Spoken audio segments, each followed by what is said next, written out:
But there are many things we haven't talked about. Can I talk a little bit about the thing you asked me about the sax thing, how I came to the sax from a flute player? Yes. And you're going to love this. I think you're going to love this. When Yanni asked me to bring that level, it's funny thing. And you'll see my wife is like a New Yorker too. Again, one of the things I learned also from one of my great teachers, Aurel Nicolay, is like, guys, you got to listen how you really sound, not how you think you sound.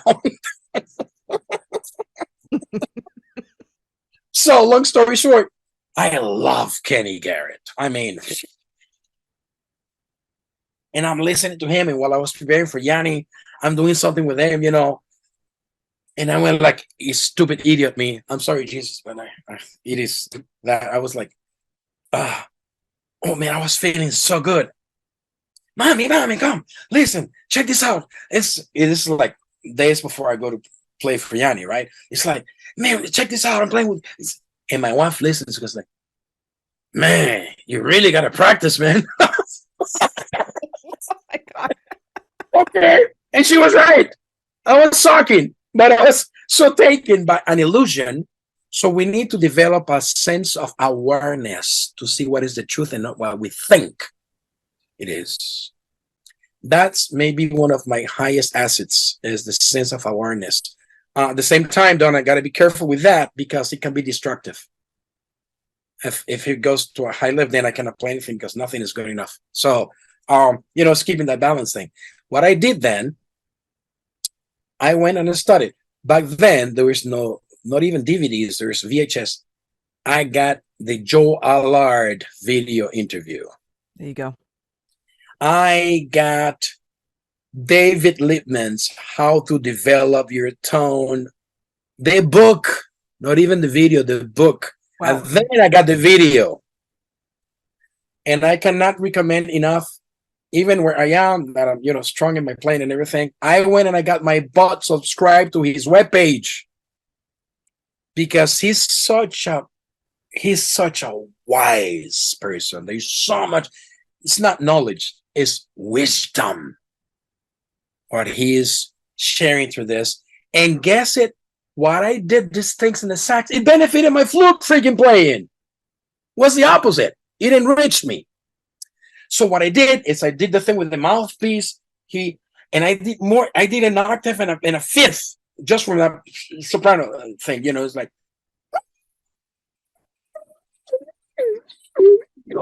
then I love the thing of the baseball players that they do with two bats, or they put the donut, the heavy lead donut, and they do, and then they let go. Or basketball players when they put lead shoes and they jump, all those things. I do that. When I play the low register, I put the octave key. Oh yeah, that exercise. Yeah. To make sure I can play even down to the B flat. Yeah. Then I do the opposite. I play like Gary Thomas used to play, just without the octave, the high notes like the flute. So the second octave, I play without the octave key. Right. And I do the. Yep, I do that all the time. As slow as I can. And many times I do the arpeggios by holding just the harmonic. So if I'm doing a high C, then I start with the F, then I go C, F, C, F. So it's a high C. And then B flat, the same thing. And A with the A and the D, and like that. And that forces my flute, my sorry but flute lip, to become a sax player. You see, by doing all those things, I felt, and doing the Joe Allard thing, they're not like relaxing thing, and mentally thinking I'm not a good flute player. That's not. I am at whatever level I am. I am a sax player. I'm not take into consideration mentally, well, I'm a great flute player, so I can suck in the saxophone. Screw that. No. I'm a sax player, like this is the only thing. So whatever instrument I pick up, I feel and I exercise like that's the only thing I do. That helped my level. Obviously, when I do things like duduk and things like that, that benefits my saxophone playing. The same way bansuri benefits my Western flute playing. The same way shakuhachi revolutionized my embouchure, my playing in my flute. Donna, I'm doing things in the flute that I haven't heard anybody do, but because I'm still so curious, like a little kid with this thing. You see, and that's the powerful thing. I was playing again, my soprano again. I've come up with these things that I go like, I remember I couldn't do these things before. I was not aware. Now I'm at a place where I'm so much more mature that I can connect with the horns and really bring that element of joy. And it's so incredibly fulfilling. So again, by starting with Paul Novros, the things he taught me at Calgary with that auto link thing, and through the years, I have to mention several things. I play Frank Bijou, soprano mouthpiece, Rovner 1-2, and I have their special ligatures. I play Léger, and I'm a Rovner artist. Yeah, I love George and Lynn. They're like familia to me. They're familia to me. They're like family. I love them dearly. And I play Léger, as you know. yes. Without Léger, I would not be able. For many years, I played. I was the second musician coming on stage after Hans, playing that Driving Miss Daisy thing, and I was with my soprano. And if I didn't have Léger, I don't know what would have happened, because every country, everything. This was the only sign of stability I had on my heart, going from one country to another and on tour. And all these things are important. I play Beachler for my alto. I'm an R.S. Berkeley flutes and saxophone artist. All these things are really important to me because they are tools that allow me to be able to do what I do. I'm supposed to make music. And these are great tools. Yeah. You see? So I hope I'm not forgetting anybody. And if I do, I'll send you a little note later so we can probably add it or something into the body of the description. And for me, the why I play all these instruments, Donna, is very simple. Is because with each one of those instruments, I can express something that I cannot do with the other. Okay. But I can do with a saxophone, I cannot do with anything else. And Donna, this guy was such a genius to make an instrument that has such incredible dynamics and colors and possibilities. It's like, it's an amazing thing. As a flute player, and I'm a very strong flute player, I could never in a million years do what I can do with 3 notes in my soprano or my alto or my tenor. I play R.S. Berkeley golden gold plated tenor. It's like the horn plates itself. And I play the bass flute. That's what I play with Hans all these years. Such an incredible instrument. And I do something I didn't mention, I do many head joints from many world flutes of the traditions that I have, because I study acoustics and how to make instruments and whatnot for many years. So I've made mouthpieces that I can put on my flute that is from the Arabic ney, or is from the Irish low whistle, or is from the Armenian bulul, which is an oblique thing. Oh, that one is 3D printed, by the way. And I have Native American, like I just did something 3 weeks ago. Now they wrote stuff for Native American, but I have 15 Native Americans. They're pentatonic things, and people write because they have samples and they play anything on the keyboard. So I have to make up my own Native American head joint that I put on my flute that I can play anything. Wow. And it sounds like a Native American. And I do that for many things, even including Persian ney, which is played inside the mouth, is interdental technique. All these things require the same thing as the saxophone or my flute. They require time, dedication, practice, single-minded methodology, and discipline.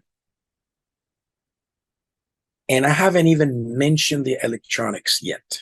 Yeah, no, before you go there though, like I can imagine people saying, "Oh my God, I can't even find time to practice one instrument." How do you, it's not a question of dedication. I understand that, but how do you physically find the time to practice all these? Number one, we go through phases. Okay. I don't practice everything every day for many hours. But, and I failed you, Donna, please forgive me, because I don't remember the expression in English. I said I was going to look for it and I forgot. In chemistry, you have this thing where you have different shapes, but they're united here. And in Spanish, we call vasos comunicantes.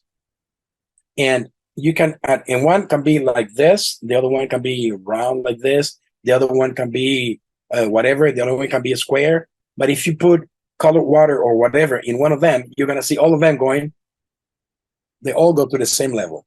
Okay. That's a chemistry thing. It's called vasos comunicantes. I'm going to find it and we could put it in the description later.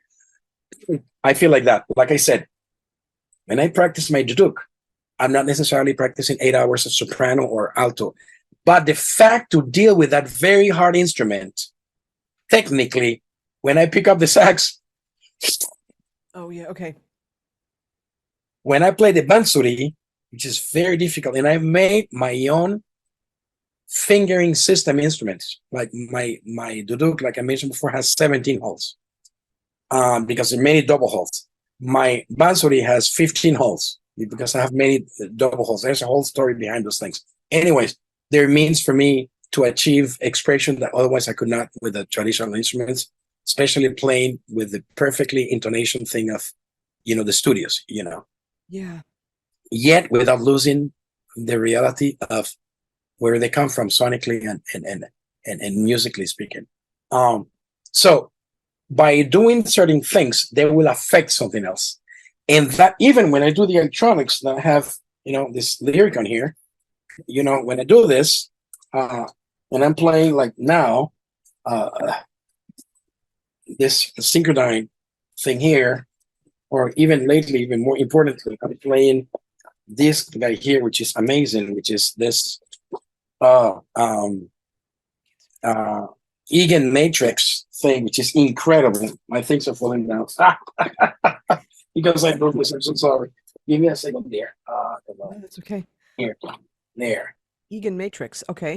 Egan Matrix. It's like this super advanced thing. They were used in Dune 2. And I met them and I was blown away by what is done with this. Maybe I should not talk about this. But the thing is, I became friends with them. And Ed Egan got me this thing. And I'm like, because these things are like extensions to the acoustic thing. Donna, this is extremely important. What I do acoustically, and I heard Breaker said the same, and he was right. What I do acoustically has affected my wind synthesis electronic side of it. And what I do in the electronics has affected me many times. Many things I'm doing now in the flute and in the sax, I think about what I'm doing with my electronics. These are 2 of 28 systems I have. I have like things like Moog and things, big things or whatnot. I'm very deep into that because, again, you tell me how do you do all these things? What many people do not understand is I've been doing these vasos comunicantes for 40 years. It's not that I started now. Right. Electronics. I started doing at the same time the flute. After that, I did a little bit of sax that I said. I was doing percussion because I was a drummer. And I am a frustrated drummer in a way.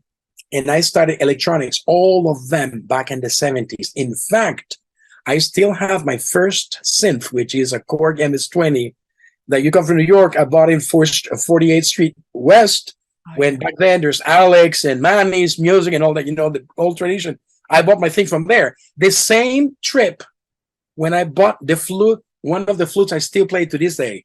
I went and bought my flute and I bought myself my saxophone, so my Korg MS-20. So I have these 2 things and I've been playing these things since then. Many people do not know that because what I did, this might help somebody also career-wise. I applied something I learned from one of my big mentors as well, my brother. Alex Acuna. He said, Pedro, don't give everything at the same time. Administer what you can do. So show one thing first, get established in that, then you can. So basically renew yourself. And that's why I held the electronics like for 30 years. And now it's about time I put them out. Say, I'm going to die. I need to play these things. People need to know that I'm doing this. So that's why it's not that I started from zero. Many people do not know that I have 40 years of experience dealing with electronics before MIDI was invented. Imagine that. Yeah, that's crazy.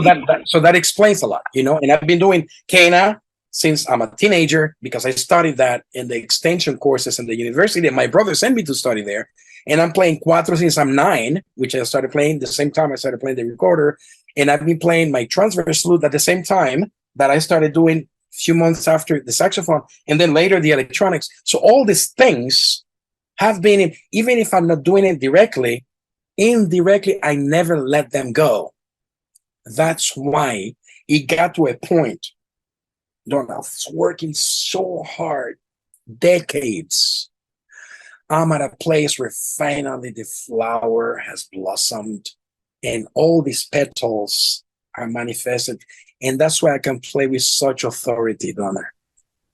Everything affects each other. Practicing one instrument's going to affect each other because everything's related. Exactly. And going through the phases of going very deep for weeks or months or years sometimes, and then coming back. And even if you let them know, I guarantee you something. I haven't played my tenor in a long time.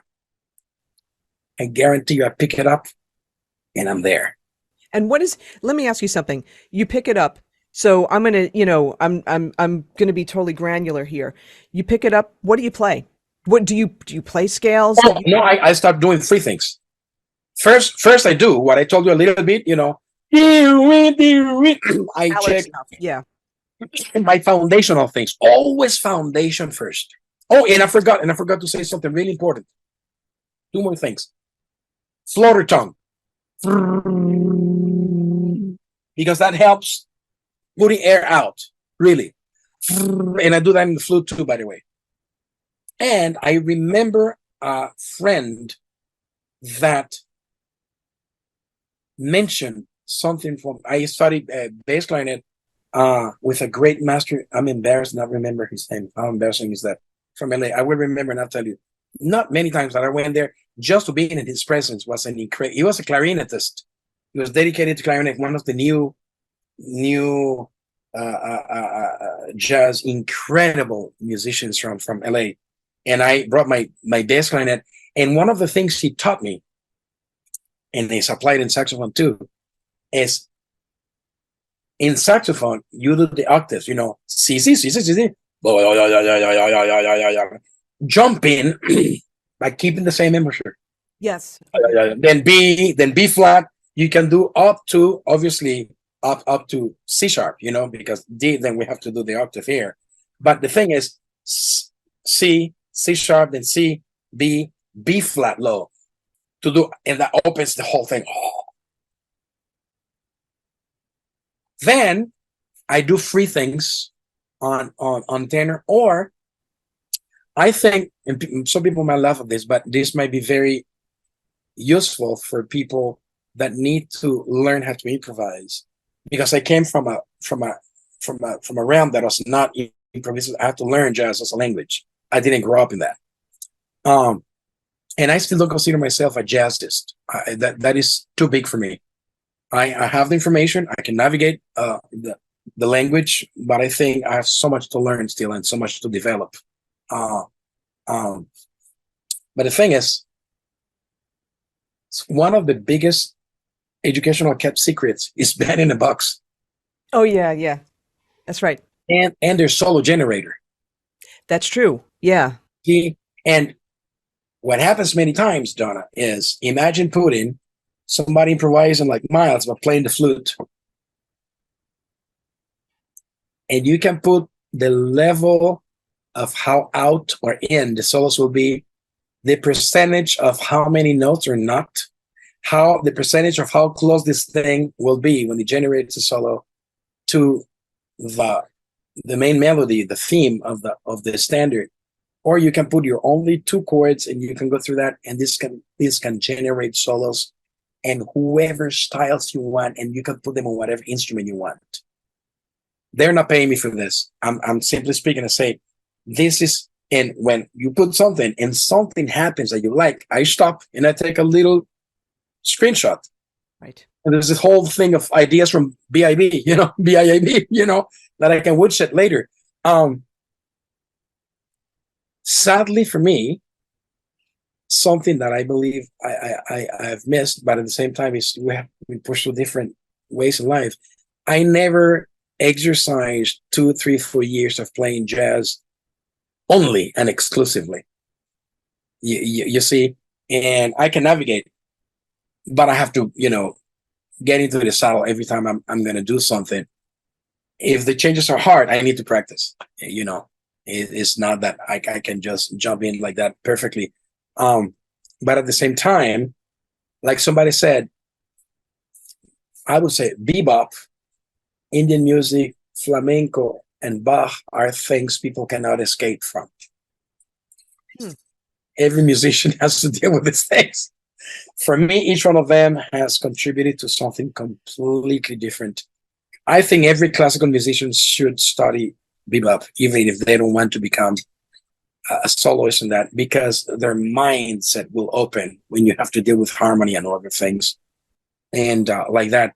And the joy of playing an instrument like the sax. And something extremely important I have to say again, Donna, I'm happy. Thank you, Lord, for reminding me of this. I remember when I was first chair of the orchestra playing symphonic.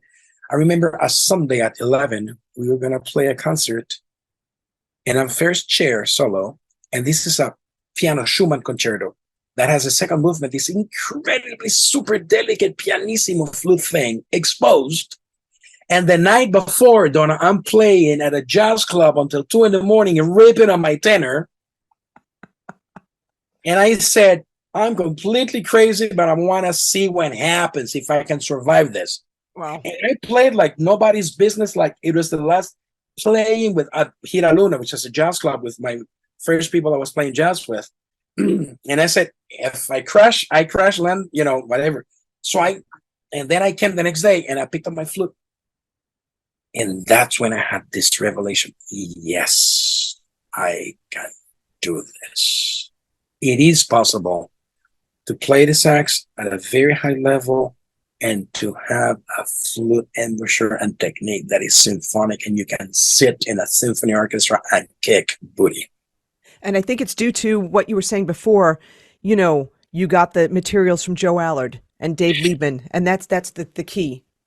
Absolutely. Of course, I have teachers, as well, but, Sure, but they bless me so much so that now when people ask me, I refer them to them. I say, hey, go there. This is what you need to do. Because, Donna, in my book, if somebody has affected Michael Brecker and Bob Berg and Bob Linzer, and you keep going and going and going and going and going and going, and Eddie Daniels and everybody, it should be good enough also to affect me. Yes. Yes, absolutely. And what a blessing that we can have these videos and we can have access to this incredible wisdom. I remember when I was young, none of this existed, nothing. Yeah, that's true. So it's very powerful. Oh, Did I answer kind of a little bit the question how to get into the saxophone and like that? And yes, no, absolutely. And I just want to clarify one thing, so absolutely foundation, super important. You said you do some free playing. So in other words, you may put on, what can you explain what that? Well, I do. How can I explain this? I literally start playing free. Ideas that come, I develop those things. And it's a beautiful thing when you can, because that Eric Dolphy influence thing, not that he just played free, he did not. And I'm not worthy to tie his shoes. I don't qualify to anything that Dolphy did. But that spirit, I connect with that a lot. And I have a ball playing, my responsibility obviously is to open my ears. Something I want to say as well, Donna, it came as a reminder. I'm a little bit worried about hearing a lot of people play let me see if I can articulate this well. And their technical level is really good, but they're really not hitting the changes right. I see that a lot. Okay. Many are, but many, because they have the exuberance of the fluidity of technique. I'm sorry, I can hear. And I can hear when people speculate and they are playing things that can impact an unaware soul and get impressed by but they're not hitting the changes right. I believe you can do that after you have nailed the truth. Then you can go places like Greg Osby or Gary Thomas. It's like they're my friends. Like Greg, I used to be his driver when he came to CalArts as a visiting artist. I had the honor to be Greg Osby's driver. He's my friend. I love him. You see, in what people did at the AACM Chicago, that is after we can really dig in. Then we can go. And I feel it's a disservice to music, because then people can think, oh, I can play because I have the speed and I have the technique and I have the fluidity. I can just not but listen, if you're playing, just respect the music, establish the thing, and then you go places, and then you can go out, and then you can, but don't do it because you do not know how to play right first. For me, that's really, really, really important. There are many layers to play the changes, getting out and everything. But we should always be, because that's the rails of the train. If you want to play completely free, then don't play standards. And for me, standards are vehicles. They're not at all. In fact, they're not the music I want to play. But for me, I cannot escape them because they challenge me. They make me deal with stuff that I don't want to deal with. But I know that by dealing with that, I'll become a better musician. Sometimes we got to do things we don't want to do, or we got to do things that are not natural for us to do, but that at the end will yield good results. Am I making sense out of it? Oh, absolutely. Absolutely. Standards are definitely a vehicle. And the thing is that... And the same way, Donna, I can hear people playing glorious stuff. Kids putting stuff on YouTube. It's like, Let me tell you something, Donna. I'm very happy I'm not a sax player, only because the level is so high. And there's so many incredible players that and I hate competition with deep hatred. I believe God went to the trouble of making us unique. Why should I insult the Creator by trying to become somebody else or to measure myself to compete with somebody else? Screw that. I need to be able to find the highest expression I am capable because God made me unique. And I have worked very hard for that. Thank God, Donna, I don't have a lot of competition because I don't know people crazy enough to pay the price I have paid to be where I am. And to have a wife like mine that supported me, and to have mentors like James. Again, when I wanted to give up playing my world, went to say, Pedro, please hang in there because there are not many people doing this. Please stick in there. And now look. So I'm grateful to him, not only because he helped me get a full scholarship from California. I'm grateful to CalArts. God bless them. I cannot find words to bless them and to thank them. I'm grateful to my brother, to my family, to Dr. Abreu, to so many people, obviously my wife, to so many people, that great Ravi Shankar and Hari Prasad Charas and all these people. And music is so incredibly powerful. I can exercise purpose in my life by expressing glory to the Creator and thankfulness through something that can affect people. And that's the beauty and the power of music. Absolutely. And that's come across so much, in the time that we spent.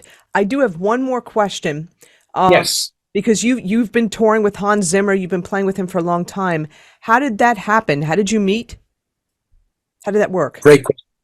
Again, it came as a consequence of me being with Yanni, who opened all the doors to the movie making thing. And it's so funny, Donna. The first thing he approached me, I might be the only person that said no to him because he wanted me to do something I'm not good. And he wanted me to play panpipes. I said, I don't play that. I might play 600 other things, but I'm not. And he, no, I'm not. And I didn't. And I sent, somebody, whatever. That's a whole other story I don't want to deal here now with. But the thing is, when we finally met, we met and he saw. And then I started working on many things. One thing was Pirates of the Caribbean, 3, 4, and then 5, whatever. There is a 5, I believe there is. Anyways, then Kung Fu Panda, he called me for that. And what happened is while I was touring with Yanni, I got exposed to yet many other things. I remember starting to play didgeridoo, learning didgeridoo while we were in Shanghai touring in China while we were doing the tour that we did that videos for. Wow. And I remember studying Chinese flute with Professor Dai Shu Hong in Shanghai, taking lessons from him. And then I met this wonderful colleague in Beijing. And anywhere I've been, when we were in the Taj Mahal, the same thing. Obviously, I've been doing Indian music for many years. As I said, even starting from Paris. But when I got to Kalars, I got very deeply with great Omyo Dasgupta, the master we had at Kalars, who was like our dad in Indian music. And thanks to whom, I became a student of the great Ravi Shankar, and the great Hari Prasad Chaurasia, because Omyoji took me to them and said, please, you need to teach Pedro. And so I'm blessed beyond by all those things. And that's why when I went to audition for the maestro John Williams, this is funny, Donna. I went because it's from Munich. So I went to his bungalow, in Universal. He has the studio, beautiful bungalow there. And I knock at the door and I'm holding because I got, I don't know if people have seen, I have racks with my flutes, they're like vertical, vertical little stairs that go from piccolo to bigger. So I carry them like that, to the big, and I have like 14 of them. And enough flutes to make probably 10 or 14 more that I have in cases. But the thing is, I arrived there with my Arabic nays and my kawalas, or the traditional Arabic oblique cane-based instruments. And I knock at the door, and he opens and says, Maestro Williams, today is an answer to many years of prayer. And he laughed and he said, come on, baby. He calls me baby. And then we connected. I played for him and said, you're going to work a lot because the traditional people cannot necessarily read what we write or follow a click or be in tune with an orchestra. You can follow a director, you can give us the sound, and you can follow a click. You're going to work a lot. And that's one of the things, by virtue of the discipline of Western classical music and intonation and Indian music, which is even higher than the Western classical music to hear. There are microtones involved in there. I don't claim to nail them all, but I'm aware of them. The same thing with Arabic music. There are quarter tones and things in there. So that expands your hearing. By virtue of that, when I come to record, by the way, that for me is a very heavy challenge, Donna, because sadly, thanks to MIDI, there are many good things, but not good things as well. MIDI is mathematical, so the high notes in MIDI, for me, they're flat. I play symphonically. It's like when you play with a violin player, they stretch. It's with the piano stretch at both ends. And I hear a lot stretch. When I get my piano tuned, is my tune is, man, you're gonna, because I come from that symphonic thing. So I have to learn to play with the machines and to be in tune with the machines, to lower my higher notes because of the studios. Because now, Donna, we have to compete with the perfection of technically perfectly done demos. And at certain aspects, I hate them because I should not be competing with a machine. Takes away the humanness, yeah. But at the same time, they put so much love and so much care into those demos that then I need to honor what is there and hopefully bring that to a higher level that they say to do. But Donna, it is hard. It's not easy.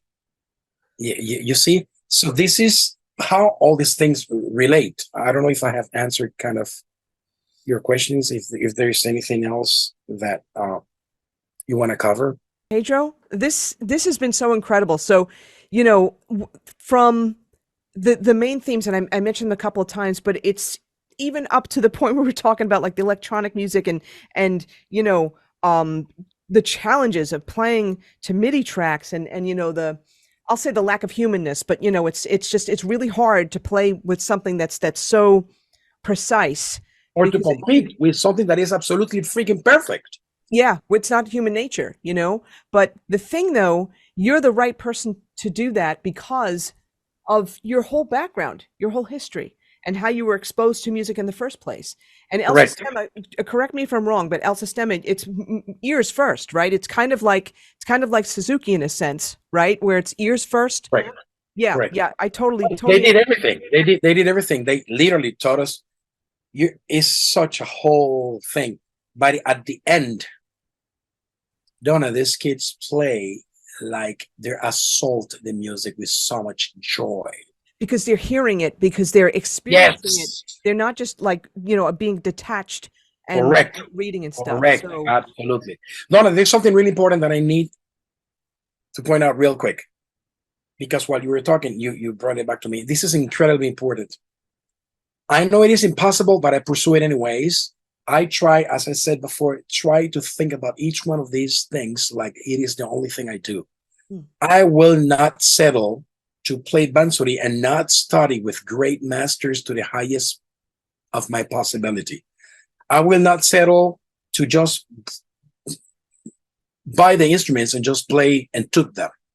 I need to go and study with Jivan Gasparian in Duduk or Gevor Dabagian or like that. I need to go and study my jazz thing with people like James Newton, play with the people to the highest level, Alex Acuna, to the highest level that I can. We did something in Italy, amazing, a flute quartet with incredible musicians. And the point is, I need to try to do to drink from the highest possible source each one of these things I try to pursue. Otherwise, I feel I'm disrespecting the music. The same thing even with the electronics. When I'm going to do my instruments, I need to study the acoustics. With the electronics, not just to buy an instrument and start playing. I need to know what MIDI is and get into the nitty-gritty so that I can do something that when I play, people freak out because sounds like a duduk or a sax, but electronic. That is my thing. I need to study synthesis and all the varieties, all the kinds of synthesis technology so that I can bring a uniqueness that in electronics is akin to the uniqueness that I can bring when I play my instruments, my acoustic instruments. And there's nothing more fulfilling than exercising something that is unique. And you know what? This also goes to the theme of transcendence, because the thing is that what you're a testament to is, again, the unending curiosity and creativity, but you also seek out mentorship and, studying with the best people in order to bring yourself to a higher level, right? Like Yanni said to you, you have to bring it to a higher level in 1 week. And that's what you've been doing. But it was not in 1 week, to tell you the truth. It took time. But what I meant is, at that beginning was go practice and then play for me. And then after that, as the weeks happened, is when he said, listen, we're going to go on tour. We're going to record. You need to bring this thing at such a level. And we're like, so it was not a 1 week thing, because that would be humanly impossible, at least for me. I need to clarify that. I need to be truthful. Okay. No, thank you. Thank you for clarifying that for me. But the whole point is, though, that you've brought it to another level based on. I had to.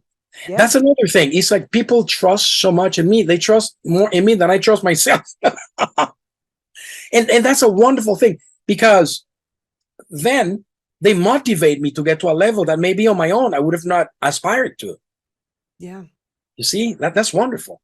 Yeah. It's the power of also the power of community too, power of peers and that kind of thing. So a positive one, not the one that crushes. True. That is true.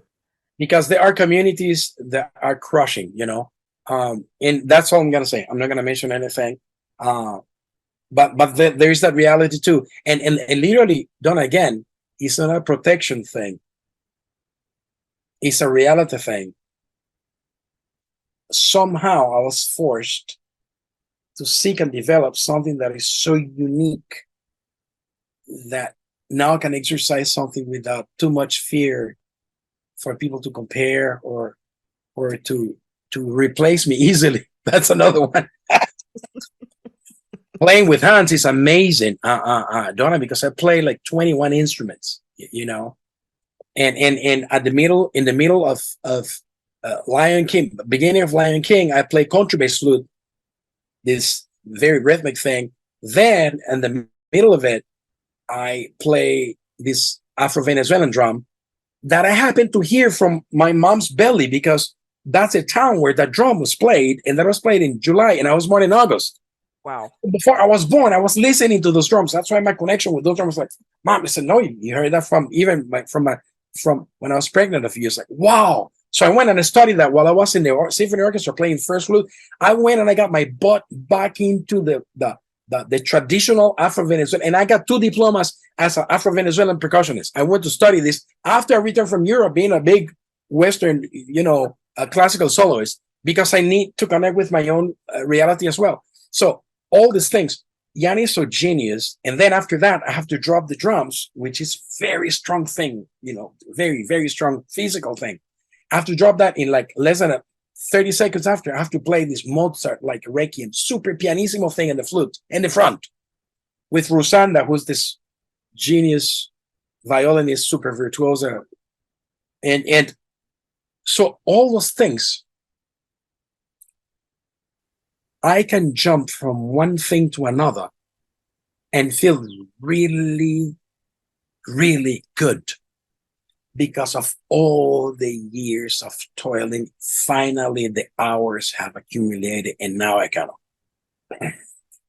Donna, clearly I remember when I couldn't do that. Clearly I remember when if I didn't play the sax for 1 or 2 weeks, when I picked it up, I sucked. Interesting. Now it's a matter of minutes, literally, because of all the others that are related to the sax that I'm doing. Right. And it's and that's the other thing too. It's finding the again, it's that term. I started to write it down. Hold on. Vasos comunicados, or what was it? Vasos? Yeah, vasos comunicantes. Comunicantes. Let me see if I can Google thing while we talk here real quick. Keep going here. Yeah, one thing affecting the other, but it's Correct. also it's knowing that, it's knowing how, it's knowing how one thing affects the other and how it's related. And communicating vessels. Okay, that's it. And that makes sense based on this. Okay, got it. Correct. But check this out, Donna. I'm not inviting people to become a jack of all trades, master of none. No. I freaking abandoned the saxophone for 10 years while I was establishing my flute thing. When I came to CalArts, I spent so much more time in the sax that I barely touched my flute. So I go through phases, Then somehow that communicating vessels, they add to each other. And I go like, oh my God, of course, to do anything at a super, super, super, super, super high level is needs, you spend time, but there's, after so many years, there's so many hours of flying accumulated that we can draw upon this and still feel comfortable. I remember vividly, Donna, when I could not do that. I can now, by God's amazing grace. Yeah. And that's incredible. And that's why you have such an incredible career and just the things that you've done. Listen, Pedro, I wanted to thank you so much for your time. People have no idea. He is so busy. It was hard for us to get this set up. But I'm so grateful that you managed to find the time and grace us with your presence and your knowledge and your wisdom. Oh, I'm very honored, Donna. What you do is fantastic. I am following you now. I saw when you did the thing with the lady trying the mouthpieces, holding the hand. Oh, yeah. That is so fantastic. So keep it up. You're doing wonderful. I'm benefiting and I'm being blessed by your stuff as well. Thank you. Oh, thanks so much.